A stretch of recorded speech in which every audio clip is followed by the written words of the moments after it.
right? Just say that, and no one gets injured. Very, very easy, just keeping the same team. You know, no one can argue. You know, if you're centre forward or right winger, Saka's banging in goals and playing on, well, I understand it. You know, it's easy. Oh, we've got Port Vale coming up. I can bring in a few players and all that. Blah blah blah. It's when things are not quite right. You've got a couple of injuries. You've got, you know, you haven't got Saka playing. You haven't got Kai Havertz playing or available. This is when you earn your money as a manager, because we can all earn a manager when players are in that position. Do you see what I'm saying? So for me now, I'm looking very much at that team sheet against Nottingham Forest to see how good you actually are, Mikel. What are you going to do? Are you going to be bold? Are you going to get Eze in this team? Are you going to get Wanyeri in this team? Are you going to get Saka in this team? And go from whatever, like, and someone's got to be sacrificed somewhere along the line. You can't get someone's going to be unhappy. It is what it is. And so you've got to do it. And you've then got, you know, listen, we got injuries at the moment, but if we didn't have injuries, I don't think it's a bad thing. You turn around to, I don't know, Madueke, or you can say to Madueke, whatever his name is. I call him Nonny. Right, you can put in, like, you can say to him, like, well, you're not playing against Nottingham Forest, but you're playing in Bilbao.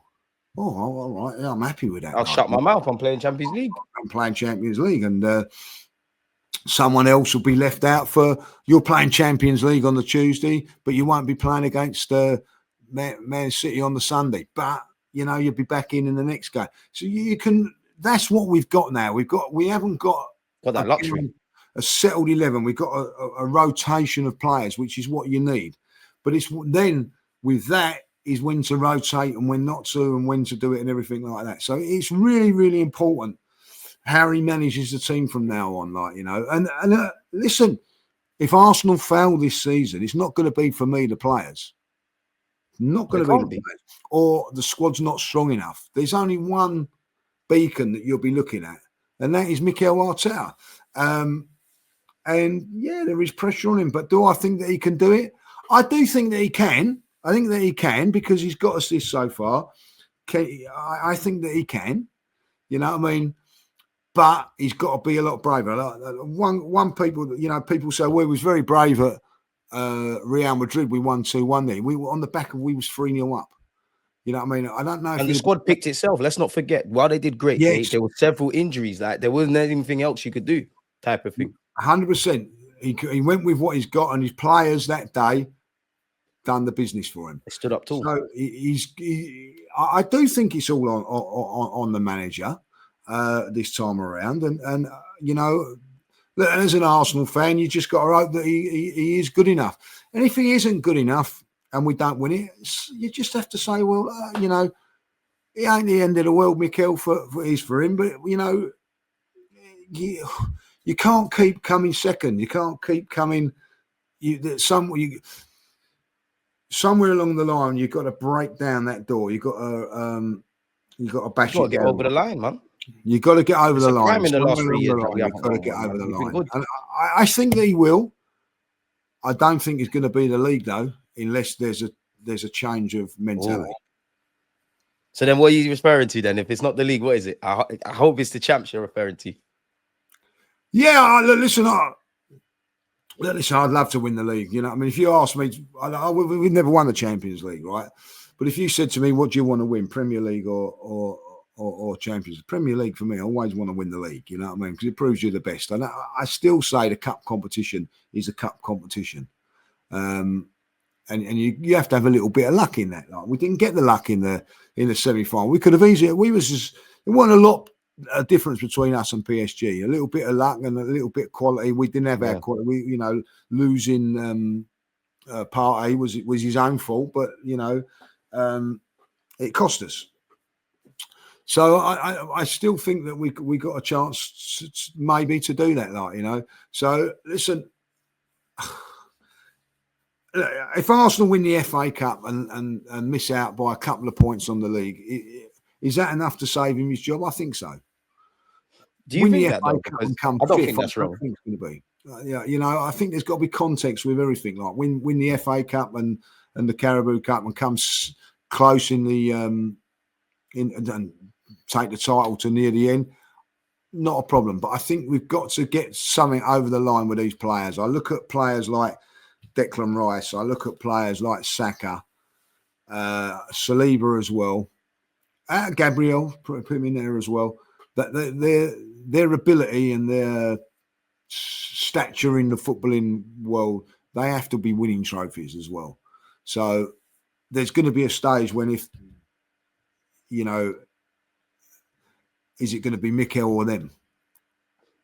Do you know, I think we're getting to that, Lee. I'll be absolutely honest. Like, I know when, depending on what Arsenal fan you speak to, and we make content, so I'm sure you're asked to, you know, every week, Mikel Arteta in or out. For me personally, I think he is a good manager. I think he's one of the best in the league. I don't think he's the best in Europe, but I think he's up there. I think he's a good manager. You just need to be a winning manager. When I say bravery, I think he lacks bravery in the final third. I think in a number of decisions he's made on and off the field, he's shown that. But if I think you've been here for 6 years, this is now the 4th year you're fighting for a title. We've got great players. You've got a great system. You know, there's a lot of good things around you. And as you said, you know, we flirted with a final against PSG. We beat Real Madrid. We've been sniffing at the Premier League, finishing second. I don't think that is too unrealistic to just ask a question, why have we not got over the line? And every year we don't, which God forbid that is the case this year. That has to be something. We've had different players. I know everybody's not, you know, convinced by our owners at this club in the Cronkies, but they've provided you with the finances to get 8 players in. Berta's come in. We've got good existing players. You've brought in other players. It's just down to you to mesh it all together. And I'm not saying this to say Arsenal are the best in Europe, but it just feels like before I look at how good Liverpool are, or how good PSG are, or this one or that one, or City in previous years, I look at us. I always say, have we done everything? Have we tactically reached our potential? Have we kept everyone fit? All these kind of things. And I think we shoot ourselves in the foot, which for me is the most negative and the most positive. But then I have to ask you, because it's 3 games in, and I think every Arsenal fan wanted a bit of bravery against Liverpool. It is only 3 games in. Are we panicking a bit too soon without letting the season play out? No, I don't think no one's panicking, are they? I think this is what makes me very, very weird about our fan base and all that. Like, you know, you can only, you know, you're only going to go on one, like, two. I don't think no one lost their heads when we beat Man United. You know what I mean? We just sort of said, oh, you've got to brush that to the side. And listen, you know, win your next few games. And that's how it is now. Like, you know, I'm over it now, like, you know, and, but you are allowed to criticise. You are allowed to criticise a performance as a paying customer, right? If your steak's not good enough, right, you are entitled to go up to the restaurant owner and go, do you know what, my steak, you know, I just paid a certain amount of money for that. It weren't quite good enough, right? So you can say that about performance, like, you know what I mean? It doesn't stop me going to the next game. Like, you know, if you're in a restaurant, you know, you can go, well, I'll go to the steakhouse down the road or where. At Arsenal, it ain't about that. Whatever happens, as poor as it was on the Sunday, I'm still going next Saturday. Like, do you know what I mean? Like, we love the club. Yeah, but you are allowed to say, do you know what? That ain't good enough. I'm not happy with that. Like, you know, and that is your entitlement as a fan. You know what I mean? You can, you know, when people say, "Oh, well, support," you can support your team as how you like. Do you know what? Because it's you as an individual. You all come together as a fan base, but we all support Arsenal differently. And, you know, some people like to moan about it. Some like to cheer about it. Some like to be positive. Some like to see don't like to see the worst in Arsenal. Some do. And listen, I was very annoyed on Sunday. I'm over it now. You know what I mean? It's on to the next game. Got no choice but to move on. Of course. And don't get me wrong, I'm not going to go into the stadium on Saturday morning and go, oh, they didn't really perform at Newcastle, at Anfield. So when they come out, I'm not going to cheer them. I'm not going to do that. I'm going to be sad if that's how you looked at it. Yeah, I'm going to be behind them and go for it. Like, but all I'm saying is, if you want to criticise the manager, the team performance and all that, that is your prerogative to do that because you spend the money. Now, people go, if you're sitting there watching it on TV, you're still spending money. You're still spending your Sky Sports subscription. And I don't care what anybody says. My dad didn't go to Arsenal games when he got older and all that. Like, he was still as passionate as what I was. Emotionally invested more than anything. Of course you are. So, you know, people didn't go to Anfield. There's only 3,000 fans or whatever went to Anfield, like, you know what I mean? So there's loads more fans. More fans didn't go to Anfield than not. And I can guarantee that most of them were all as unhappy as I was. And rightly so, or they're not, you know what I mean? You've got this thing of it's a passion, it's whatever, and what, like, you know, and you can be critical and whatever. It's not the end of the world, guys. You know what I mean? Next game, we might win 5-0. And listen, if we beat Nottingham Forest, I'll say we're the best team in Europe. Like, happy as Larry, yeah. Happy as Larry. It doesn't matter. That's how it is, like, you know what I mean? So for me, it's you know, I don't think I'm panicking about whatever I've seen and all that. It's 3 games gone. Listen, I very, I can tell you a story, and I always go back to it. Me and my dad, coming out of Highbury, drew 1-1 with Portsmouth in 2003. It was around about September time. Spoony old goal from Robert Perez, penalty, dive. I remember the game? You know, man, we play like that, we ain't winning nothing. We ain't winning the league. Can't beat Portsmouth at home. We ain't winning the league. We went unbeaten that season. So one game don't matter. But I walked out of that ground and my dad did moaning about Arsenal. You know what I mean? By the way, weren't the only ones. You know what I mean? Like, yeah, like, you know. And then everyone was celebrating in May. Yeah, play like that ain't going to win nothing, like, you know what I mean? Not good enough. But that's how it is, like, you know what I mean? So you get emotionally involved in one game and you see that game. And if you want to be in the context of that game there, like, and offer the one game against Liverpool at Anfield, are Arsenal going to win the league? Hell no. But it ain't about just that game. It's about what comes after that, like, you know what I mean? Liverpool might pick up a bunch of injuries. I'll tell you what, with Liverpool, they've left themselves a little bit short like we did. If anything happens to Van Dijk, the drop-off from Van Dijk is Gomez. It's a little bit like when we lost Saliba. Yeah, you know what I mean? Like, holding. So, listen, in football, you've got to have talent, you've got to have the team, you've got to have a fantastic manager. But do you know what else you need? You need a little bit of luck. I don't care what anybody says, you know what I mean? Like, we didn't have the luck at Anfield, like 9 times out. Like, as stupid as always, when we went to take that free kick, I said, oh, you can hit it from there. No chance. It ends up in the back of the net. Made myself look stupid. But 9 times out of 10, they don't go in. The same thing happened to us positively when Declan Rice scored those 3 free kicks. He went off the cuff. 100%. You know what I mean? That game could have been different. If you look back on that, there's moments in that game when we could have probably lost that game 2-0. So you never know. So I do think you need a little bit of luck. So no, the answer to the question is no. I don't think any Arsenal fans panicking or going over the top. It wasn't what we wanted to see from our team. And you know, you want to lose. If I want to lose games of football, I want to go down guns blazing, right? Kicking and screaming, like we did when Neil Miller scored the goal against us in the last minute, like going back years ago at Anfield. I come out of that game as disappointed as I did this game. You know what I mean? It doesn't matter. But when you look back on all of it, you think, well, at least we give it a go and we go. You can take a little bit of consolation from the defeat. You just want to have no regrets, which I think we got plenty. Yeah, and I think that there was a few regrets. Like, yeah, that's a great point. I come out of Anfield. You know what I mean? We've come out of Anfield and I thought, oh, well, you know, we give it a go. We was unlucky. But this one, I felt, you know, we didn't really give it a go. So I get all of this, like, you know what I mean? So listen, it is where it is, you know what I mean? Like, Liverpool will lose games. How many they're going to lose, I'm not so sure. So all we've got to worry about is ourselves. Forget about Liverpool at this moment. Forget about any other team and all that. Concentrate on beating Nottingham Forest. Concentrate about getting a result against Bilbao. Concentrate on beating Man City. Then have a look at it from there, and you're going to got to go like up to Port Vale and then to Newcastle. See where you are.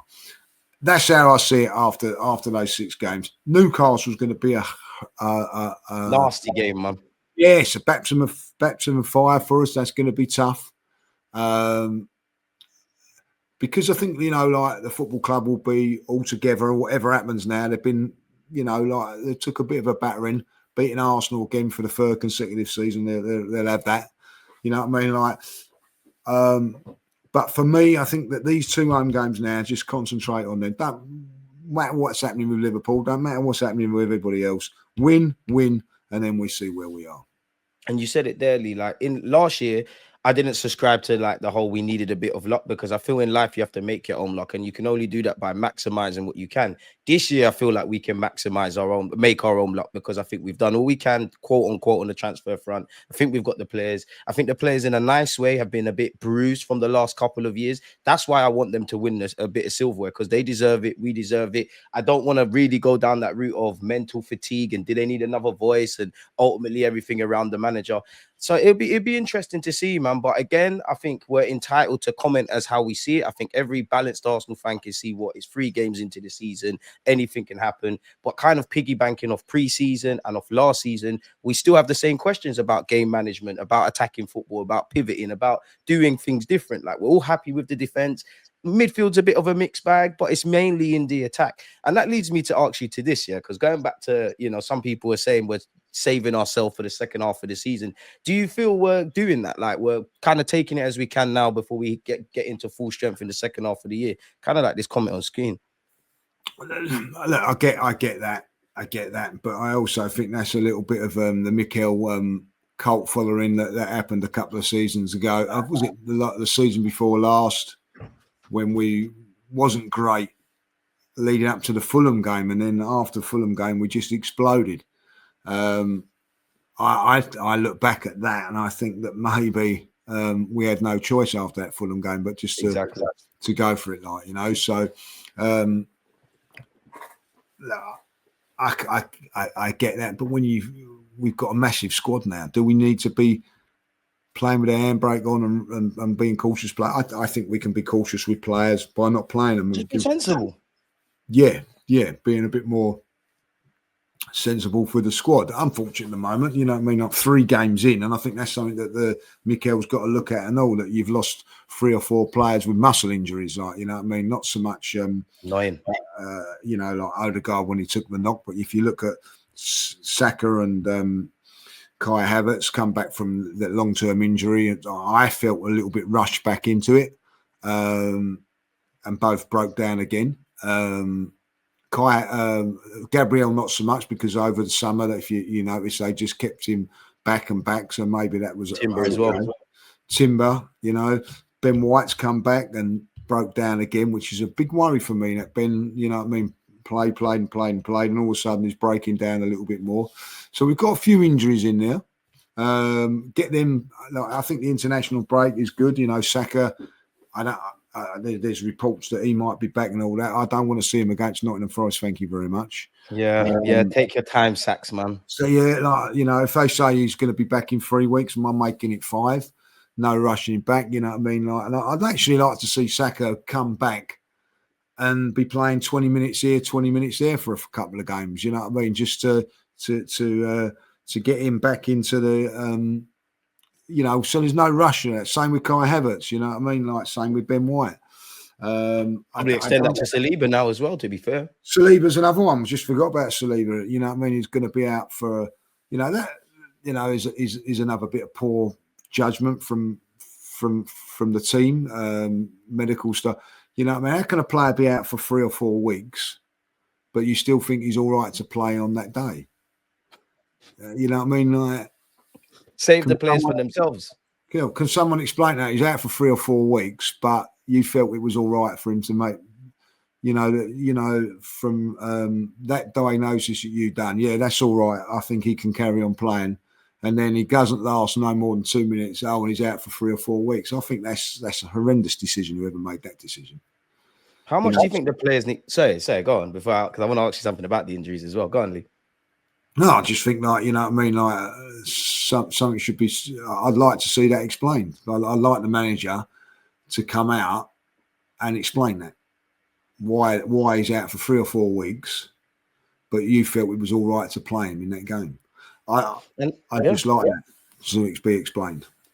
That's what's jarring with me as well. It's like, it's a weird one because obviously I don't want any player in any team, much less mine, to be injured. Obviously, to hear Saliba's out for 3-4 weeks, we know what Saka is. People, fair enough, Kai might not be flavor of the month, but we need a squad and Kai has a use here. So to see those injuries, it does concern me. Equally, though, when you throw in maybe Magalhaes and having to be cute and clever with him, a Timber, a White, it doesn't surprise me because you lot have all had long-term injuries to the point where clearly we need a bigger squad for how last season played out. But I wonder if having to be cute and clever with the names I've said there factored into stuff. To be fair to the manager, though, as much as I think, and I'm with you, I think, you know, you need to not risk these players. I do think you've overplayed certain players. But then I look at it and I look at my own Sunday League experience where there's been times I might not be 100%. I might be signed off. I know in my heart that I'm not 100%. But I might tell the manager, yeah, I can play and whatnot, which I think Saliba's done. I think Saka's done. Like, do the players need to save themselves? I know they want to play and they're committed to the cause, but it just feels like these lot,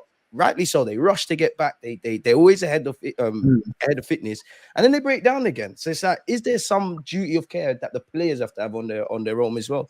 Yeah, I do. I listen. I think it's great that players want to get back and play. We've done that. You know, I mean, I've played with I had an ankle injury and it's not quite 100%, but you know, you train and you think, oh, it's a little bit sore. I'll get through this game and, you know, build it up and everything like that.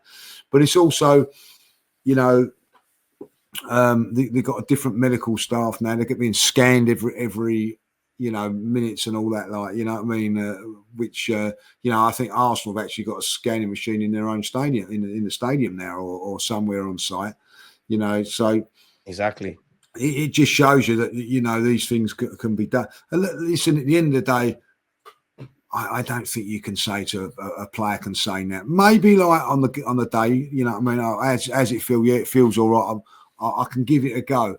Well, I like to think that if you say, I can give it a go, the manager would turn around and go, Willie, you know, I know you want to give it a go and all that, but I've got 100% fit Christian on the bench here, like, you know what I mean? That's going to lose a battle, win the war. So, yeah. So I would like to think that would be the case. Then you get him scanned and all that, and they say it's 3 or 4 weeks. You go, all right, fair enough. So listen, I think that when these players are coming back, they're being, you know, like in for us and the normal working person and whatever, you have one scan and that'd be it, like, you know what I mean? And you don't have a scan every couple of weeks. So these guys do, like, do you know what I mean? So Saka, before he goes out to train for the first time, would have had another scan to see if it's all right. So they're well looked after. I do think there is that thing of a player, yeah, he wants to play and all that, but I think that's where the manager's got to be a little bit stronger, or medical staff. I'm not saying this is on the manager. The physio or the doctor turn around and go, Mikel, I've just had a look at his ankle. He could get through it, but we could be out for 3 or 4 games after this. Like, you know what I mean? Right, no go. Don't risk it. I mean? Like, no risk. So to risk someone like that and play him after and break down after me, it's a little bit of desperation in that. I don't like that. You know what I mean? I like to say, like, you know what I mean? Oh, he's not fit or whatever. Because you've got 38 games, or how many games left in the season, cups and all that. Like, you know, 50 odd if you including the cups. So there's a lot of football to be played. Lots of football to be played. Unnecessary risks shouldn't be taken. So for someone like Saka, like if I see Saka on the team sheet on against Nottingham Forest, part of me would be pleased with that. Of course it will be, but part of me is thinking, oh, maybe it should be another week or so, like, you know what I mean? But as I say, I think, you know, someone just put in the chat there, there's no excuses for injuries no more. There isn't. So we've got a big enough squad not to worry about it, and let players heal naturally as well. You know, physiotherapy doesn't, all that does is speed up the injury. It doesn't, you know what I mean? The injury's there, you know what I mean? Like, it just speeds it up, you know what I mean? Like, without any treatment, you could be out for 2 months. Physio gets you through in a month, you know what I mean? That's how it works. So, you know, but like, you know, I'd be, if Saliba is out for 3 or 4 weeks, that's the